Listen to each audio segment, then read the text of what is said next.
You know we don't celebrate with you anymore." That's what my son told me when I called to wish him a happy birthday. No preamble, no hello. Just that flat sentence, like a door slammed shut in my face. I stood there with the phone in my hand, the afternoon light slanting across the kitchen counter, and for a second, I couldn't even breathe. 51 years I've been his mother, and somehow, I became someone they decided to uninvite from their lives. I didn't say anything clever back, didn't cry, didn't beg, just said, "All right," and hung up. I sat down at the table, the one I used to bake birthday cakes on when he was little, and stared at the chair where he'd once insisted on sitting cross-legged like it was his throne. I remember him at 6, face smeared with frosting, laughing so hard he hiccuped. The noise, the mess, the way he used to lean into my side when he was tired. I remembered it all. I just hadn't realized he'd stopped remembering too. I boiled water for tea I didn't want and watched the steam rise like a ghost. My hands were shaking, not from anger, not even grief. Something colder, something deeper. Maybe a kind of knowing that I had tried too long to pretend I didn't already know. That they don't see me anymore. Not really. Wesley, my son, my only son, hasn't come over without needing something in more than a decade. "Mom, can you co-sign this loan? Mom, can we stay with you just for a bit? Mom, could you transfer that pension money this week?" And I always did. Not because I'm weak, because I thought love was service. Because I thought if I stayed useful, they'd remember who I was to them. Now I see it. Usefulness isn't love. It's a lease, and they've decided not to renew it. The house is quiet these days. Thelma, his wife, used to bring the kids over sometimes. That stopped 3 years ago. Too much going on. I get it. People are busy. I just didn't think they'd get too busy for a birthday call or a shared meal. And now I've been told I'm not part of the family celebration anymore.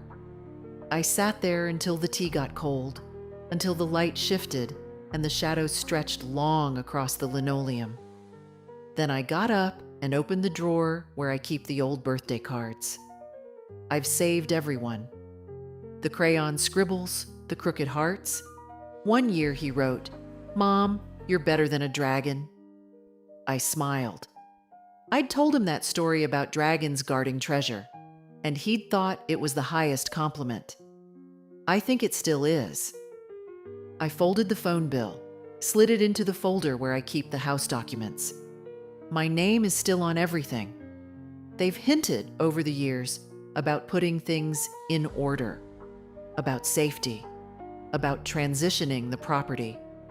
Wesley even said, "It's not about trust, Mom, it's just practical." I nodded then, but I won't nod now. If I am no longer worth celebrating, then I'm no longer a convenience either.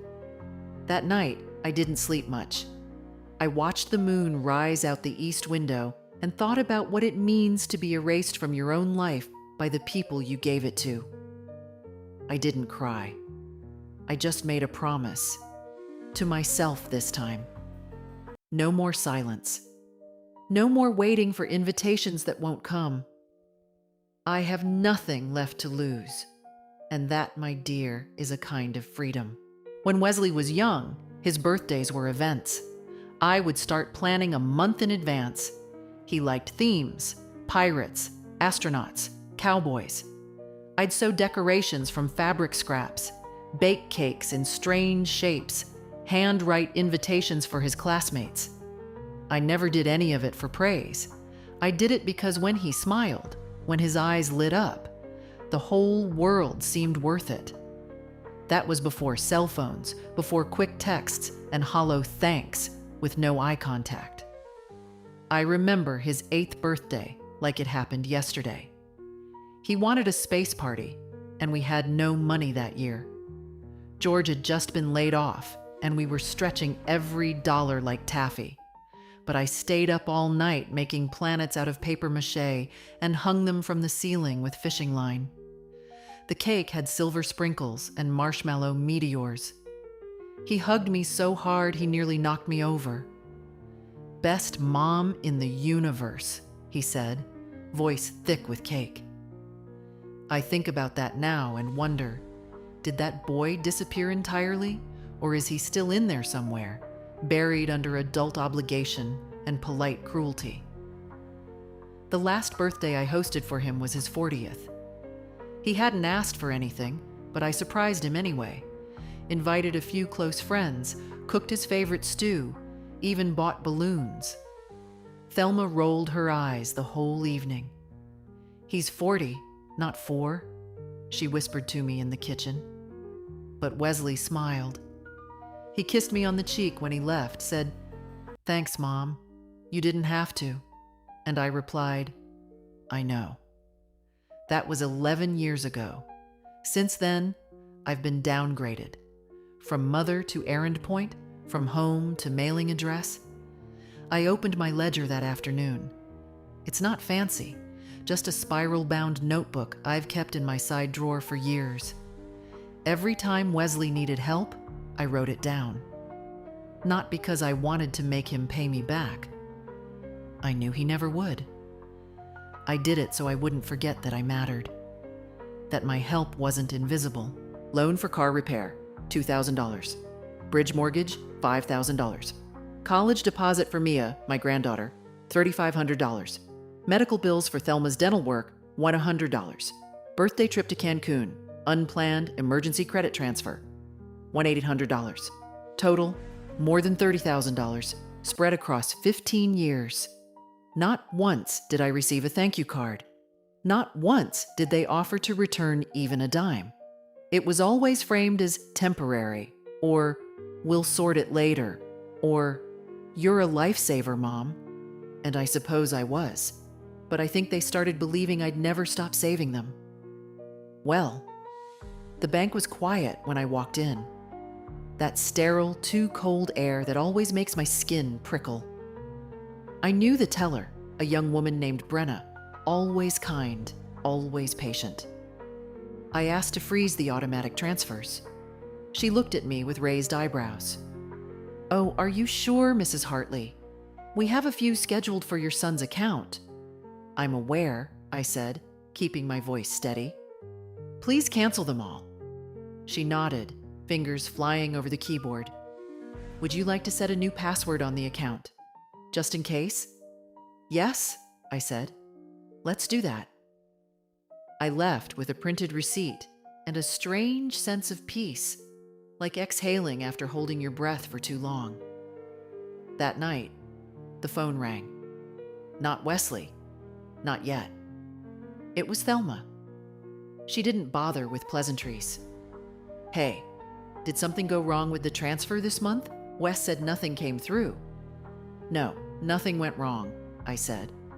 A beat of silence. "Oh, okay, we just weren't sure. Things have been tight." "I'm sure they have," I replied. "But I've decided to take a break from funding grown adults." There was another pause, this one heavier. "Is this about the birthday?" "No," I lied. "This is about boundaries." "You're being dramatic," she muttered. "You know we appreciate everything you do." "You appreciate my money, not my presence," I said, then hung up before she could spin it another way. I stood by the window afterward, watching the porch light flicker on. A moth bumped clumsily against the glass. In the house across the street, the Wilkins were having dinner. Laughter spilled from their windows like warmth. I used to think my family was like that.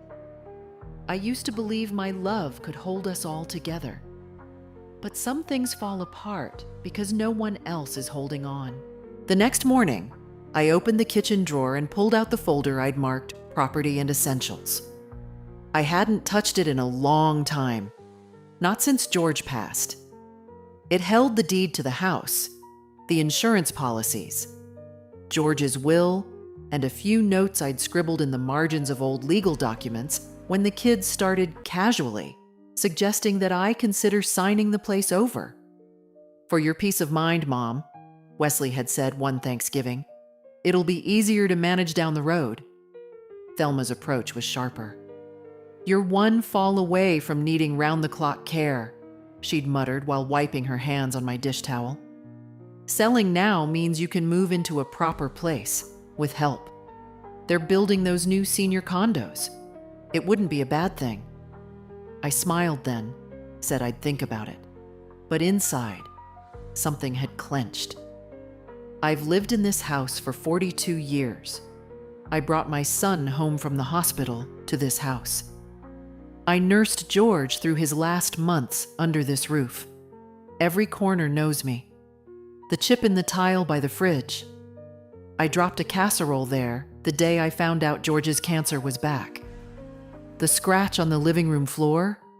Wesley made that dragging his science fair volcano too fast across the hardwood. This house remembers what my family has forgotten. I placed the folder on the table and sat down with a pen. I wrote a note addressed to no one in particular. This house is not up for negotiation. Not now. Not ever. I folded it and slid it inside the deed. Then I picked up the phone and called my lawyer. Andrew Morrison has been our family attorney for 20-some years. He helped with George's will and my living trust setup. He's about Reed's age, maybe younger, but smart, quiet, respectful. He didn't ask questions when I said I needed to make an appointment. Just said, "Tomorrow morning, 10 a.m. I slept better that night than I had in months. The next day, I put on my navy cardigan, the one with the pearl buttons, and walked the 3 blocks to Andrew's office. He greeted me with a firm handshake and a kind smile. "What can I help you with, Mrs. Hartley?" I sat across from him, my bag on my lap. "I want to adjust my trust," I said. "And I'd like to make sure no one can touch this house while I'm alive." His expression didn't change. No raised eyebrows, no patronizing tone, just a nod and a flick of his pen. "I can set that up with a life estate clause. You keep full control until your death. Then the property transfers according to your wishes." "And I'd like to revise those wishes," I said. "The current beneficiaries. I need to make changes." "Understood," he said. "Who would you like to name instead?" I thought about that for a moment. Reed's face came to mind. The way he looked at me last Christmas when I told him the story about George's fishing trip. The way he listens. The way he sees me. "My grandson," I said. "Reed, he gets the house." Andrew made the notes. "And the accounts," I added. "I don't want anyone else accessing them without my written consent." "Done." "And Andrew?" "Yes?" "If anyone from my family tries to contest this, I want you to remind them that I wasn't dead when they stopped treating me like I was alive." He didn't blink, just nodded. When I left the office, the air smelled like fall, crisp, with a hint of burning leaves. I passed a bakery and bought a small cherry tart. I hadn't had one in years. I used to make them for George when we were first married. He'd eat 2 in one sitting, always complaining about the seeds but never leaving a crumb. I sat on a bench outside and ate it slowly, not thinking, just tasting, for once. That night, Wesley called. "Mom, we need to talk." "I bet you do," I thought. His voice was tight, controlled. The kind of tone people use when they're trying not to shout, but are already shouting in their heads. "I heard from the bank," Wesley said, "and from Andrew." Of course he had. "I see," I replied, folding laundry at the kitchen table. A towel, 2 pillowcases, a cardigan I'd meant to give to Thelma once. Now I thought I might keep it. "You froze the transfers and changed the trust without even talking to us?" "To you," I corrected. There's no us when it comes to my legal rights. He exhaled sharply. Mom, this is ridiculous. No, I said. It's overdue. There was a pause. I imagined him sitting at that pristine dining table of theirs, the one I helped them buy after the flood ruined their old place. I could almost hear Thelma in the background, whispering like a snake with a script. Tell her it's about her safety. Tell her she's confused. Tell her she needs help managing things. Wesley came back on the line. I don't understand what's going on with you lately. You don't? I asked, folding the last towel with precision. No, he snapped. You're acting like a stranger. A short laugh escaped me before I could stop it. Wesley, I've been a stranger to you for years. You just didn't notice. That's not fair. Neither is lying to your mother about a birthday dinner. Silence. I didn't want to hurt your feelings, he mumbled. No, you didn't want me there. Say it. More silence. And then, it was a dinner for friends. It wasn't meant to be formal. I let the words hang. They sounded small, even to him, I think. Well, I said, smoothing the laundry pile, now you've got your wish. I won't be at your dinner tables, and I won't be in your checkbooks either. Jesus, Mom. I'm not angry, Wesley, I said quietly. I'm tired. He said nothing more, and I didn't fill the silence. Eventually, he hung up. I didn't cry. Not even a little. That surprised me. Instead, I made myself a cup of chamomile tea and sat on the porch. The air smelled of damp leaves. Somewhere down the street, a dog barked. The world felt remarkably unchanged, even though something huge had shifted inside me. I watched a single brown leaf detach from the elm tree and spiral to the ground. Graceful, quiet, final. The next morning, my doorbell rang. It was Mia, my granddaughter. 23, fresh from a semester abroad in Spain, wearing a coat that probably cost more than my monthly pension. She had her mother's sharp jaw and her father's eyes, though hers were softer, less burdened. Grandma, she said, voice tight with annoyance. Dad's really upset. I'm sure he is, I replied. Would you like some tea? She stepped inside without answering. In the kitchen, I poured 2 cups. She sat across from me, arms folded. Why are you doing this? She asked. Doing what? Cutting everyone off, freezing money, changing documents. I'm reclaiming space, I said. Her eyes narrowed.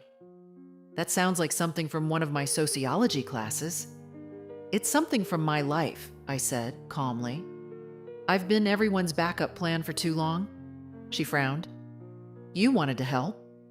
I did, and I wasn't wrong to. But I was wrong to believe help buys kindness. Or respect. She tapped her fingernails against the mug. So that's it? You're done? No, I said. I'm just starting. She scoffed, but it didn't feel cruel. More like confusion wrapped in youth. So you'll just sit here alone and feel... What? Proud? No, I said. I'll sit here and feel free. She stood up, brushing imaginary lint from her sleeves. You're being selfish. I've been selfless for 50 years, I said. Maybe it's time. She left without another word.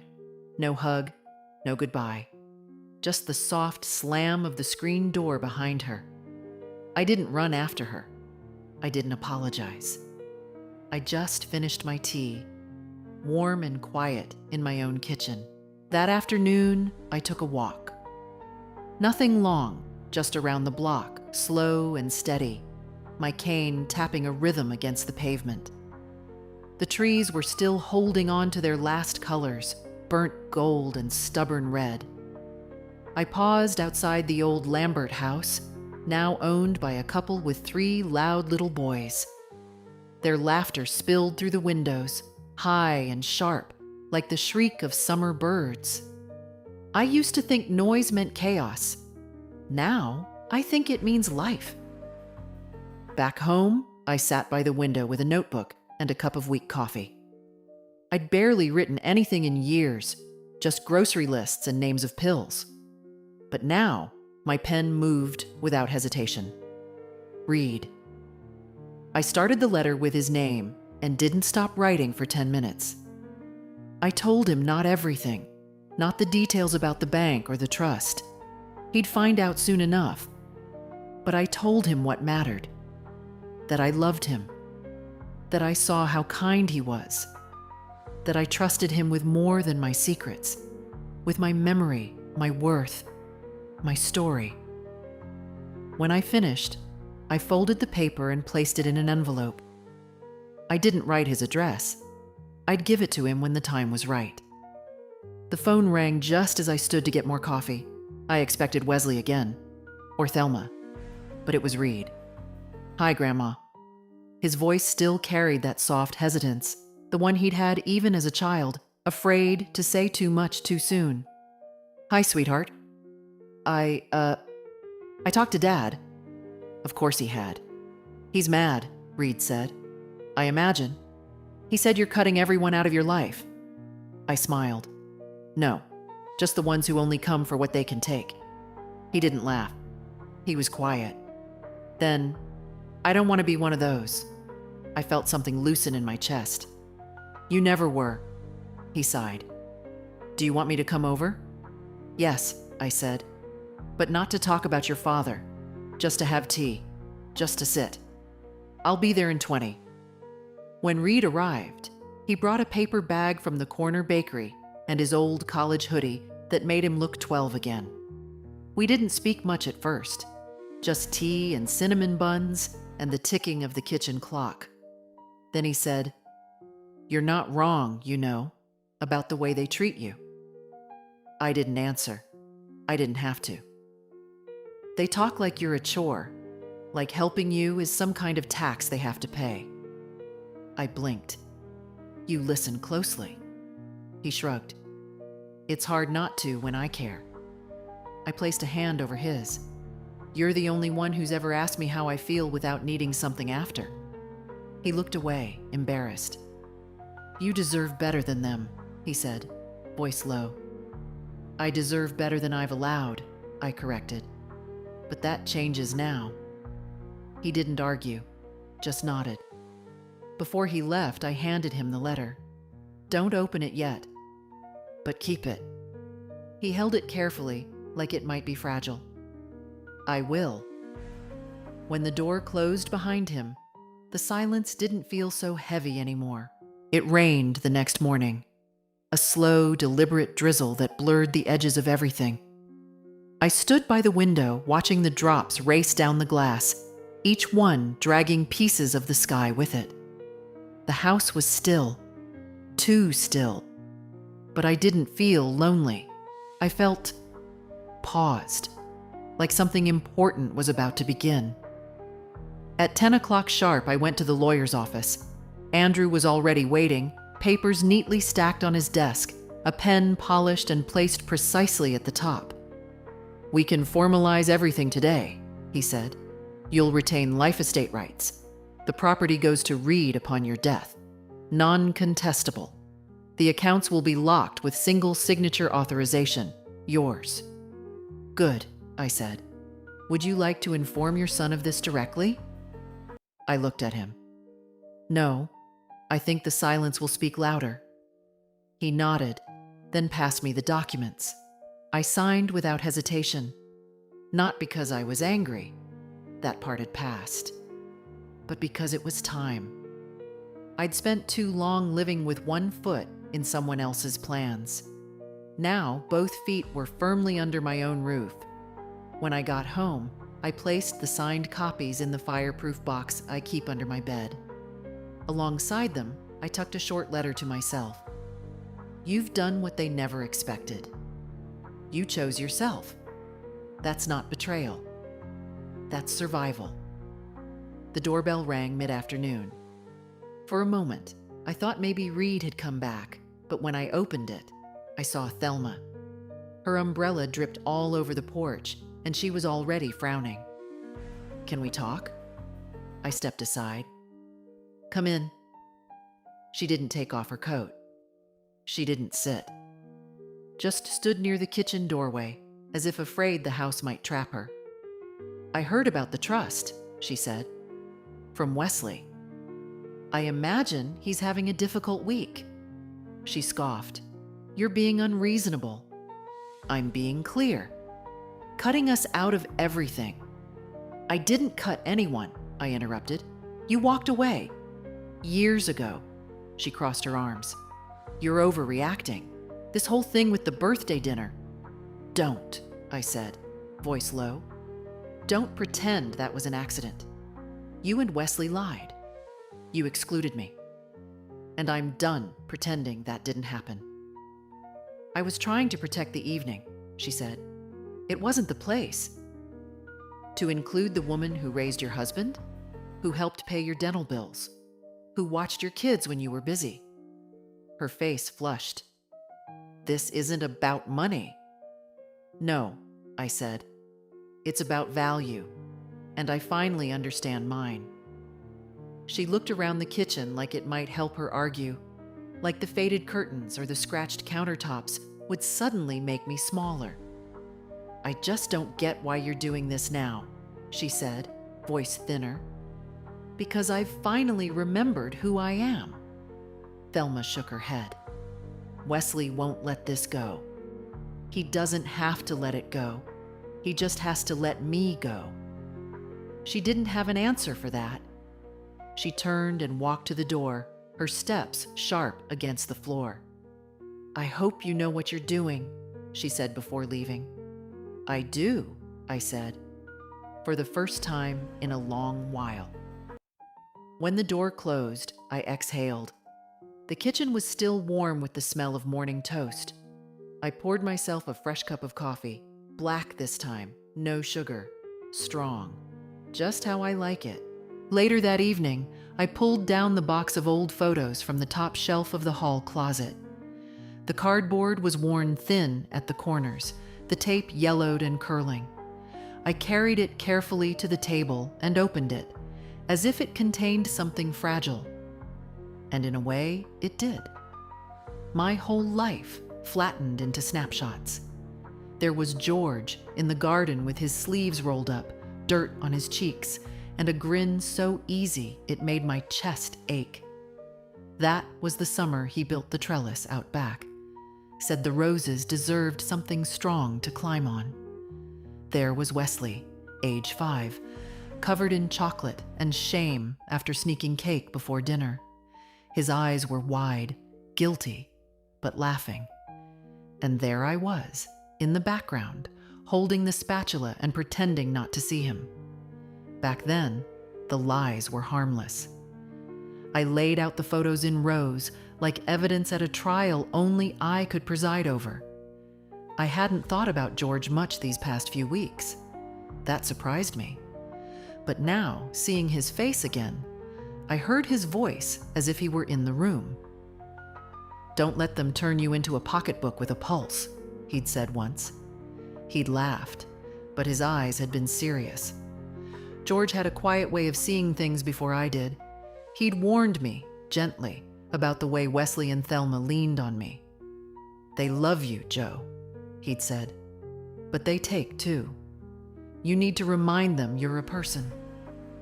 I didn't listen then. Not really. I told myself I was just helping, the way parents do. I thought love was supposed to cost something. And it does. But not like this. Not your whole self. I picked up one of the older pictures, the day George and I signed the papers for this house. He wore a new tie. I wore lipstick I never liked. We looked like people who believed in something permanent. I wonder what he'd say now. I think he'd be proud. Maybe not of the rift in the family, but of the fact that I finally stopped sacrificing myself to preserve it. After dinner, I wrote him a letter.